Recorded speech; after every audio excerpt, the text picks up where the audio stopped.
देश के अंदर वंचित समाज को विकास की मुख्य धारा में लाने के लिए आगरा की धरती पर वाल्मीकि समाज के द्वारा वंचित वर्ग सम्मेलन का आयोजन किया गया है, जिसमें वंचित समाज के लोगों को सामाजिक, आर्थिक और राजनीतिक सामाजिक हिस्सेदारी पूर्ण रूप से मिले। अब तक उनको जिस प्रकार से पिछड़ापन मिला है उसे पूरा करने के लिए समाज ने एक नई दिशा तय करने के लिए आज सम्मेलन आयोजित किया है। इसमें इस वंचित वर्ग की कुछ महिलाएं भी हमारे बीच में आई हैं। हम उनसे चर्चा करेंगे कि आखिर में उनके उद्देश्य क्या है। जी, आपका परिचय। मैं उपासना, हरियाणा बहादुरगढ़ से। जैसा कि अभी पता चला है कि आगरा में एक वंचित वर्ग सम्मेलन चल रहा है, जो वंचित वर्ग के लिए है। वंचित वो लोग जो अपने हक अधिकारों से अभी अछूते हैं। दोहरी मानसिकता और दोहरा अछूतपन, क्योंकि एक तो जाति से अछूत है, दूसरा हमें जो हक अधिकार नहीं दिए गए हैं उससे भी आज हम अछूत हैं।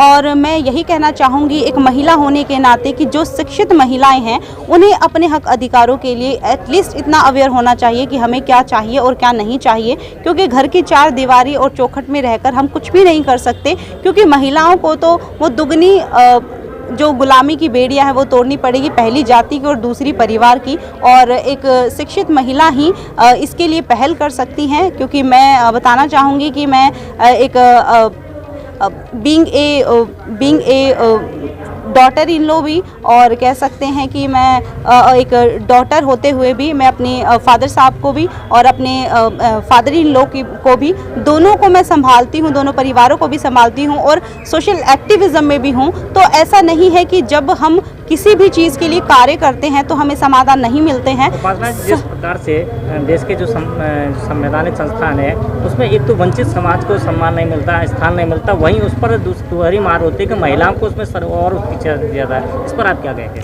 इस पर मैं यही कहना चाहूँगी कि सर, अगर हम सही हैं और सही चीज़ के लिए अगर बगावत की जाए तो वो बगावत अपने परिवार से भी करे तो बिल्कुल सही है, क्योंकि कोई भी चीज़ जिसमें हम सफलता प्राप्त कर सकते हैं या हम सफल होना चाहते हैं तो कोई भी चीज़ शुरू से ही सही नहीं होती। अगर मैं अपनी बात करूं तो कोई भी चीज़ ऐसी नहीं थी जो मेरे साथ साथ चली हो, जो मेरे लिए सही हो। मैंने बगावत की तो आज मैं यहाँ पर पहुँच पाई हूँ। तो हमारी सभी महिलाओं को एक स्टैंड लेना चाहिए, चाहे वो कोई प्रथा हो, चाहे कोई संस्कार हो, चाहे कोई रीति रिवाज हो या कोई पाखंडवाद से लिप्त कोई भी व्रत हो, क्योंकि ये सारी चीज़ें सिर्फ और सिर्फ महिलाओं को मानसिक गुलाम बनाती हैं और शारीरिक गुलाम वो तब बन जाती है जब वो मानसिक पीड़ित और गुलाम रहती है। आपको क्या लगता है कि महिलाओं को अपने परिवार से बगावत करके समाज के परिवर्तन में साथ आना चाहिए? अगर वो परिवर्तन सही है और अगर वो समाज के लिए एक समाज के लिए समान और समानता की बात कर सकती है तो महिलाओं को बगावत करनी चाहिए। क्योंकि एक बगावत एक वो पहल है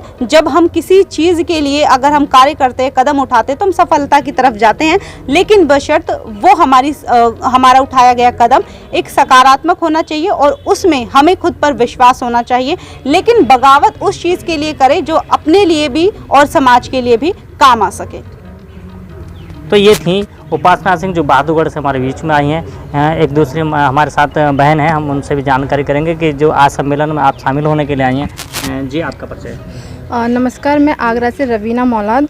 रवीना जी, जिस प्रकार से आज वंचित वर्ग सम्मेलन आगरा में आयोजित हो रहा है, जो महिला हैं, महिलाओं की जो भागीदारी है वह सामाजिक क्षेत्र में, राजनीतिक क्षेत्र में, शैक्षणिक क्षेत्र में विशेष करके होनी चाहिए। उसके लिए आप आगरा के जो देश भर की महिलाओं उनको आप क्या कहना चाहिए? आगरा की हमारे समाज में, वाल्मीकि समाज में ज़्यादातर देखने को मिलता है कि हमारी जो बहू बेटी बहनें हैं उनको सबसे पहले तो शिक्षा से दूर रखा जाता है। तो मैं इस चीज़ के लिए ये कहना चाहूँगी कि हमें हमारे परिवार को या जो भी महिलाएं जो शिक्षित हैं उनको घर घर जा कर के सब बहनों को समझाना चाहिए कि शिक्षा ही बहुत बड़ा रास्ता है हमारी आज़ादी का। क्योंकि आज आज़ादी के इतने सालों बाद भी हम अभी भी एक बेड़ियों में ही खिंचे हुए हैं, जो कि रूढ़िवादी प्रथाओं को लेकर के भी हैं और बहुत सारी आज देखने को भी ये भी मिलता है कि अभी भी वाल्मीकि समाज में कुछ बच्चियां ऐसी भी हैं जो घर से बाहर सफाई का काम करने जाती हैं, लेकिन उनको अगर शिक्षा के लिए बोल दिया जाए तो घर वाले तुरंत मना कर देते हैं। तो मैं यही कहूँगी कि मैं आपके ये आदि अम्बेडकर विद्यार्थी फाउंडेशन से प्रदेश अध्यक्ष महिला प्रकोष्ठ भी हूँ। तो जो हमारा संगठन है ना, वो शिक्षा पर काम कर रहा है, जो कि महिलाओं के लिए या गरीब बच्चों के लिए फ्री शिक्षा मतलब प्रोवाइड करवाता है। और मैं ज़्यादा से ज़्यादा कोशिश करूँगी कि हमारे आगरा से जितनी भी पिछड़ी महिलाएं हैं वो बाहर निकल कर आए, उनके लिए शिक्षा का प्रावधान करें और कोशिश है यही है कि ज़्यादा से ज़्यादा महिलाओं को शिक्षा प्राप्त हो। देखिए, ये जो वंचित वर्ग सम्मेलन आगरा में आयोजित हो रहा है उसमें महिला भी बड़ी सहभागिता के साथ में यहाँ शामिल होने के लिए आई हैं और उनका सीधा सीधा उद्देश्य है कि यदि सामाजिक परिवर्तन के लिए उन्हें परिवार से बगावत करने के बाद में समाज के उत्थान के लिए आगे आना हो तो महिलाओं को एक बार फिर इस बगावत को कर देना चाहिए।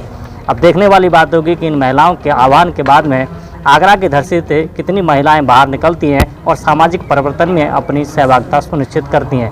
अपने कैमरा पर्सन वाहिद अली के साथ में राकेश कुमार, इंडिया न्यूज़ 1 आगरा।